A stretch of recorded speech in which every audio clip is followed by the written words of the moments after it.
Hey, hi, hello, it's Rochelle McNair here with Coaches Going Wild, and I'm here with Coach Extraordinaire Bluey. He needs no introduction, McLennan. Hey, Bluey, how's it going? I'm going well, Rochelle. Oh, that's great. Well, at Coaches Going Wild, we like to have a look at coaches, and some who maybe are doing a few wild things. Bluey, you've had some experience with coaches, and you've coached yourself. What do you think is sort of the most important thing for a coach to do? Well, Rochelle, I think it's really important that the coaches focus on the person and develop them as well as the sports person. And then, of course, it's teaching them the skills so that they can gain confidence and become better at their chosen sport. Development, confidence, seems like crazy things to me, but hey, one of the things we like to do at Coaches Go Wild is go around to different sports grounds and schools and have a look at coaches and see what's actually happening out in the field. Have a little trip with us as we have a look at some of the coaches that we've seen recently. Nice and fast, come on, Snappy, come on! There we go. It's much better.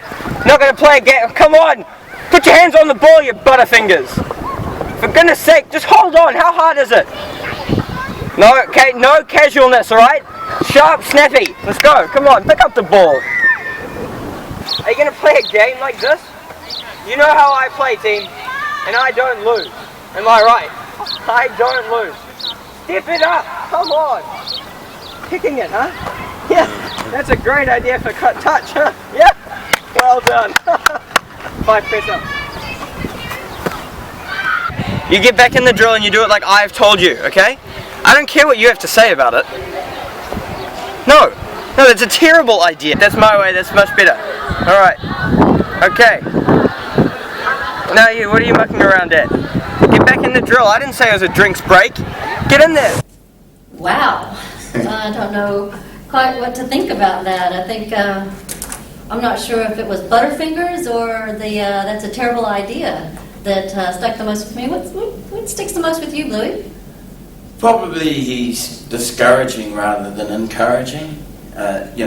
You do got to stamp your mark, but I think he's going right over the top there. He needs to encourage his students or his athletes with positive vibes, and he's a bit too discouraging. He's a bit reminding me. My dad was in the American U.S. Navy, and he kind of reminded me a bit of a colonel, actually. Sort of a bit of a, he sort of felt like a whoop, yes sir, instead of sort of don't want to cross him any wrong. Drop down and give us 5. Yeah, pretty much. I think one of the kids did have to drop and give him 20. Yeah. Another thing I noticed about this coach is was all about him. I think he said, "I don't lose," and I don't think he was actually playing on the field though. That guy, which is a bit strange. And he kept obviously the players had ideas, and he certainly wasn't open to hearing any of them. Yeah, I think it's important that you do listen to your players, and you're learning all the time as a coach, and it's really important that you keep doing that, and you can get some good feedback from your players that you're coaching. At the end of the day, you've got to make the decision, but believe it or not, the players play for you, and you alienate them. They won't play for you, and I think it's important that you establish a good relationship with them. If they feel like they're getting some feedback in there, and they're putting some input, well, they'll play better. Yeah. Let's have a look at the next coach. As I said, we've been traipsing around. Let's have a look and see what's up next.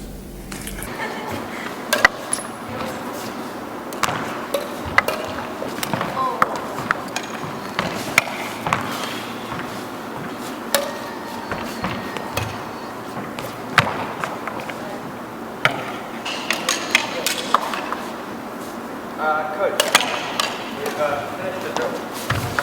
Carry on. You make up.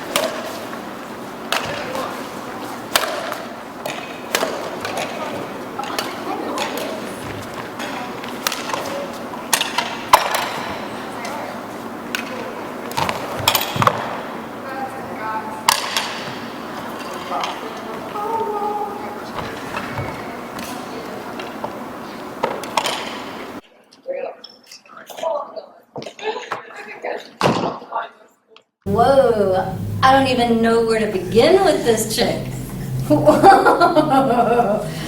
Was she even the coach? I don't know. There's a saying, enthusiasm is contagious. And so is the lack of it. Well, there's a lack of enthusiasm. It just goes straight through everybody. And you know, look at these kids, poor kids, they're lying around and, you know, training's not planned and the coach is not into them. And, you know, it shows. I think the skills these kids were picking up on was a pretty good air guitar. Saw happening there, perhaps some fencing skills, but maybe catching up on some sleep. But yeah, I think obviously the coach felt whoever was on the phone was more important than the time that she was going to invest in the kids, and that's she seems to be the opposite of our last coach. You know, where we had the colonel drop and give me 20. She's like so chilled out and so laid back. She's just like, you know, she's nearly horizontal. That's right. She's not teaching them anything, and you know what we've got to find here is somebody in between the first and the second, and let's keep working towards it, and hopefully we'll come up with somebody soon, Rochelle. Yeah. Let's see who's next.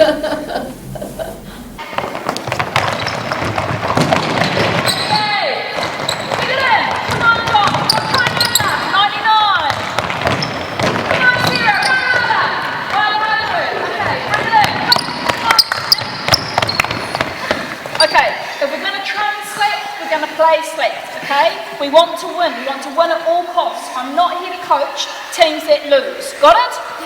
Yeah. But coach, it's only a friendly against the Year 4 team. I don't do friendlies. We play to win. We train hard, we play better. You got the idea? Yeah. Yes. All right, line up. Let's go. Back into it. Where you go?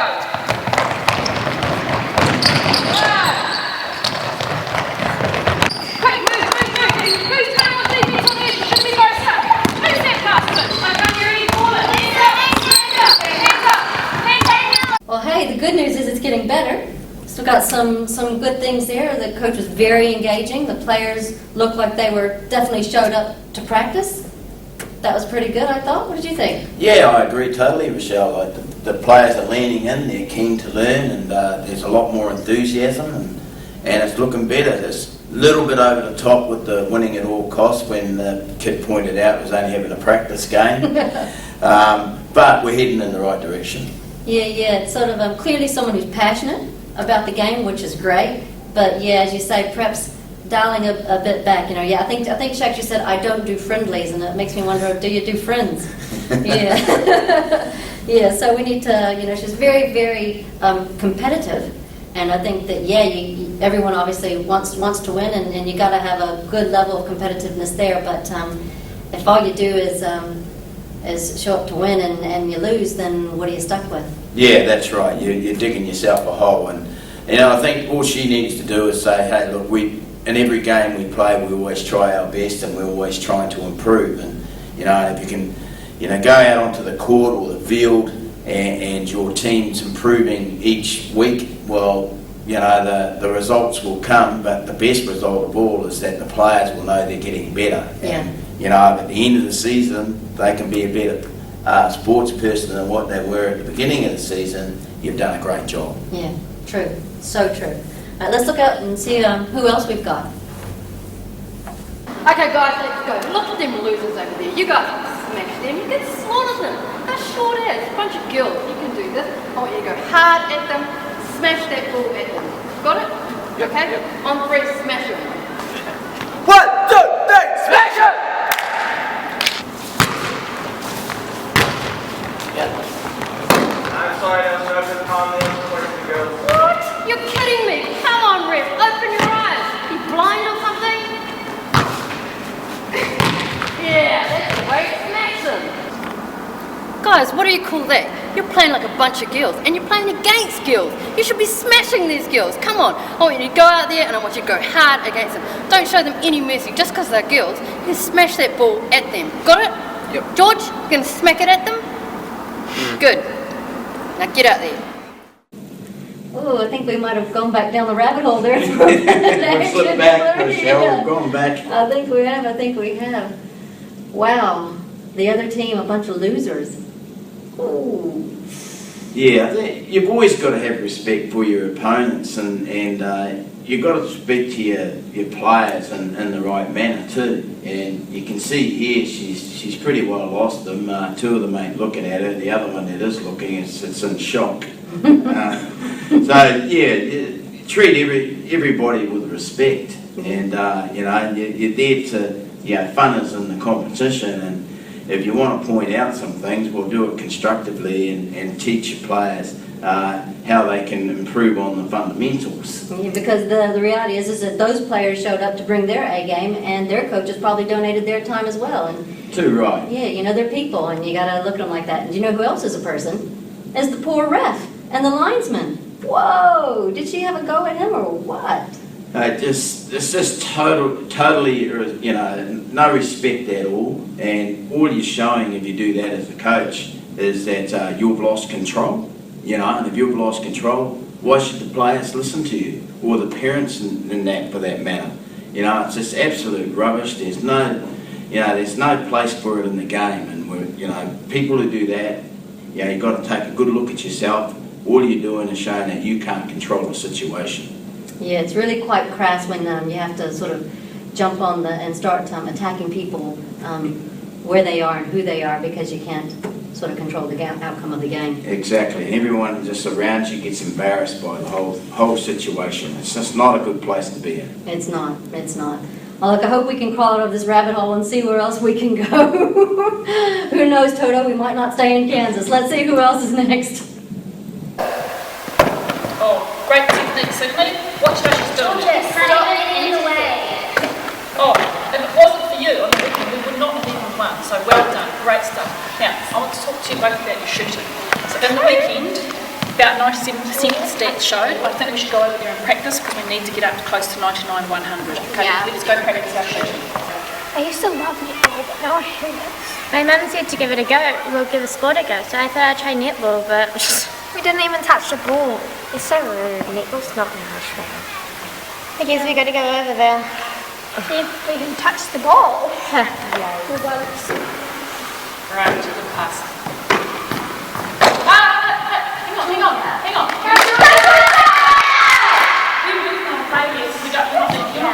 not needed. Just bring on play here. Just watch for now, thanks. Okay. Obviously, someone who's into developing the team was encouraging and saying some good things to the players. Unfortunately, it was sort of only the 2 players that she was interested in developing. Yeah, and that's a shame. It would actually embarrass her 2 best players that they're getting all the attention, and of course the others feel left out. And, it's really important to spread your time right across and teach everybody, and that in itself actually helps the better players anyway. Because everybody's getting on the same level, and the team starts to compete better. Yeah, and you've got kids who are just showing up because they enjoy the game, and they end up, walking away from sport altogether because it just doesn't become fun anymore. That's right, and I've been surprised over the years where I've had some kids turn up and they've been well off the pace of the other elite kids, but with time, I've been surprised how some of them have really taken off, and they've really, they've really advanced quite quickly. Yeah. Well, you mentioned earlier that the top players that perhaps are getting the attention of the coach could be embarrassed. The other side is they could be quite cocky, and as we saw in this particular team, they sort of take it upon themselves that they're superior, and that's not going to engender a team. That's not good at all. You're not teaching those players as people well, are you? What sort of attitude are they going to take out into the community away from the sport? And we said at the top of the show, it's really important that you develop people, and so it's important that you do that in your coaching. That's right. And if you've got someone who's choosy and only gives time to selected or top players, you're not going to have that happening. That's right. All right. Well, we are seeing some improvements. We've seen some good things. We've seen some not so good things, and there's still more to see. Let's see what's up next.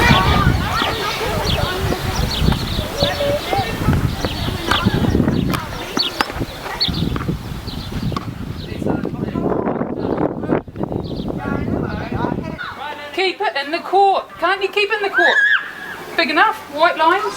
What did I tell you about that arm? Keep it straight. Hello? Oh, hi Mike, how are you? Yeah, I've finished training now. Yeah, I'm back in the office. What, you there? Oh, I didn't see you there. No. What can I do for you? What? A course? Oh, do you want me to run a course for you? You want me to do a course? You want me to go on a course? Oh no, I did one in 1979. Yeah, I'm too experienced to do courses. No, gosh, I have the trophies to prove it. I mean, no, they're all the same. I don't need to worry about courses, thanks anyway. It's not me that needs to learn, it's the kids. No. Alright, don't put me down, I don't want to go. Thanks anyway. Bye. Cheek of it. Okay. It's a bit of a funny one. We sort of got a coach here who expects the kids to take direction and to be willing to learn and grow and stretch themselves as individuals, but who's not quite willing to do that for themselves. How can you see that impacting the players, Bluey? Well, it just does, because you lead by example as a coach, and it's just so important to get out the coaching courses. The world of sport is just advancing rapidly, and your job as a coach is to create a good environment, a learning environment for your players, and also to be able to learn the new skills so that you can pass that on, and they need to do that. And the reality is, it's not like it's the Olympics, is it? Even if it is, some of those guys need some help too with coaching. But yeah, you're right. It's about having an attitude of saying, you know what, I've got something to learn here, and there are people who can teach me things I don't know. And you got to drop that sort of I'm a connoisseur of the sport type thing. I'm the leading expert, because we've all got areas that we can learn and grow, whether it's from someone in a position of authority who's got something, fellow coaches, or maybe even the players. That's right. And I think straight out, you can always learn more. And if you've got that attitude where you're trying to improve yourself, that's leading by example. When you say to your player, hey, you've always got to keep searching for improvement. Well, they see you're doing it, they will too. And when they turn up to a training and they can go away and they feel like they've learned some more, they're going to turn up a week later. They're going to turn up to the next practice.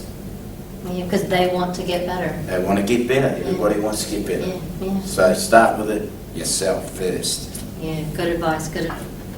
Oh, well, clearly you've brought a lot to the table, Bluey. And as we've looked at some of these coaches and we've talked about different things, what are some of the things that you would see important about a coach and the type of character that a coach should show in relation to the athletes and development?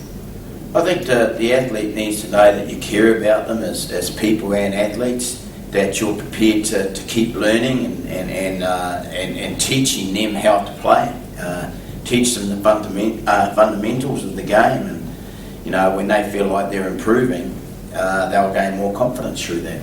Yeah, so it's about making sure that you're teaching the whole person, not just the skill of the sport, but teaching them as an individual and as a person. Yeah, that's right. So that's part of there's discipline involved in that. It's part of turning up on time, and on that matter, I think it's really important that you have a set time for your practices. It's not too long. You start on time and you finish on time. And then everybody knows, and they know that to squeeze in as much as they can within that time period. And it's important that you really plan your sessions so that they're getting a good range of skills, and and through that develop character. It's really important that you're really prepared.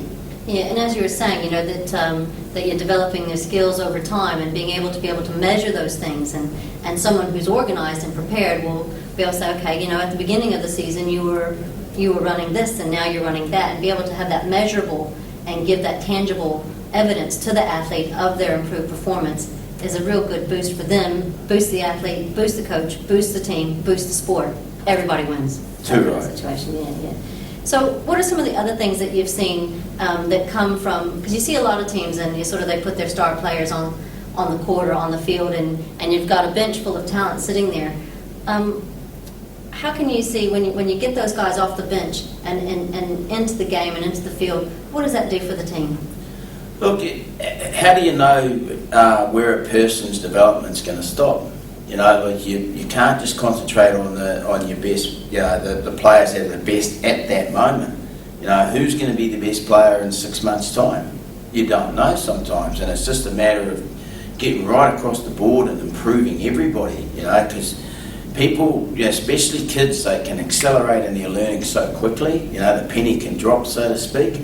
So it's really important you get right across the board, and I think it's important for the kids that are at the top of their game at that stage too, that they see that there's a good spread by the coach coaching everybody. And and then you actually get, as you say, you get the skill level spread high. Again, the team wins because the whole team's being raised up rather than a few individuals. That's right. Yeah. And how are you going with how do you go about making sure that you stay encouraging and that you're enthusiastic and pass that on to the players in a way that's productive and not sort of like some of the coaches that we've seen tonight? Well, encouragement's better than discouragement, and if you're doing it in a you know, if you're teaching in a positive manner, that makes you feel better about yourself, makes the athlete feel better, and it's just contagious. It goes right through. So you've got to turn up with a spring in your step, and if you plan, then you plan what you're going to do, and you know at what point of the season you know what particular skills you're working on. You're a lot more confident in your approach, and as I said earlier on, you have like a specific time that you're going to do it, that you're going to do the session in. It might be an hour, and you get through it, you plan, and bang, bang, bang, and everyone enjoys it a lot more. Yeah, we've got a saying that failure to plan is planning to fail. For sure. Yeah. And what do you do as a coach when you do those things right, and you're playing the team, and you've got some kids and they make mistakes on the field? What happens? That's part and parcel of sport. You know, sometimes you know, people will turn up and they're not on their game. It's a matter of going back to the fundamentals and looking at that first. You know, if they dropped the ball, was it because they didn't catch it with their hands? You know, look at the technical aspects first and make sure that, you know, they've been taught how to do things properly. From there, you know, there's sometimes people turn up a bit flat. It's a matter of talking to the person and asking how they're doing that day. You know, everybody's got a lot going on in their lives, so it's your business to get right across the board. But firstly, always look at things technically. So it's really quite important as a coach to show up and realize that even though the sport is there, it's actually more about the athlete and who they are. Yeah, for sure it is, and you know, that's the rewarding part of being a coach is seeing a person develop, and you know, they know that you're taking an interest in them as a person as well as an athlete. You know, they get more confidence from it. You know, and I think that's important because, you know, at the end of each year you have with a person, you've got your job is to help them to improve and become a better player and a better person. So in your experience in teaching and coaching at sort of a higher level, what were some of the characteristics, what was the sort of the character attributes that the players that were successful both on and off the field had that you think is important for a coach to instill into their players? Well, they were passionate, really passionate about their sport, so they loved turning up to training, you know, and that had to do with the coaches that they were involved with. You know, they obviously enjoyed going to training. They're never late to training because they didn't want to miss it. You know, if a player's late to training, it's because they don't really care that much about it, so the trainings must be very good. So the characteristics of good players, number one is passion. They love being there. Two, they're just competitive. You know, they compete at everything. They really want to do well because they love their sport so much that they're into it and they're looking for ways to improve. And they're the two main things that I see in people that do well. Yeah, and it's being able to take that competitiveness and harness it so it doesn't turn into a superiorness or sort of some of the things that we've seen tonight that perhaps haven't been so pretty to see. As you say, everyone's got to show up and got to have that hunger. Yeah. But perhaps not the Hunger Games. Yeah, not the Hunger Games. Yeah, exactly. And I think, you know, the good players, they know for the team to function better, they're actually encouraging the players that ain't going so well. You know, it becomes it's that type of environment. If someone's not having a good day, they're like, hey, you know, you doing all right? Are you right here? You know, and they're trying to bring everybody along with them. And, you know, and that starts from the coach, I believe. If they've set that environment and they're showing those examples, well, then the leading players start to do it too. It flows on out, and you just get yourself a really good environment for your team. Yeah.